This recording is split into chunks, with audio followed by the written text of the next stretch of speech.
Hello guys, আসসালামু আলাইকুম। সবাই কেমন আছেন? আশা করি সবাই ভালো আছেন। আলহামদুলিল্লাহ আমিও ভালো আছি। আমি আজকে যাচ্ছি হচ্ছে কুমিল্লা মেডিনোভা হসপিটালে। আমরা আরও ১ মাস আগে প্রায় জেনারেল এসি লাগাইছিলাম অনেকগুলা। ওই সময় চালু করি নাই। এখন চালু করবে নতুন এসি। এখন আবার সার্ভিসিং করতে বলতেছে।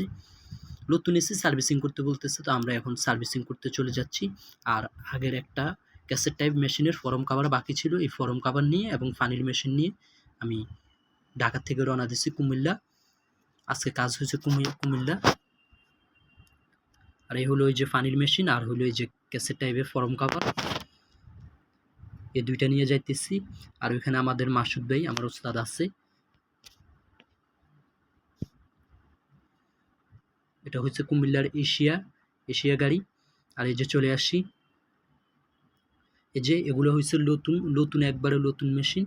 এগুলা মানে শুধু মানে সার্ভিসিং করতে হইতেছে, নতুন মেশিন।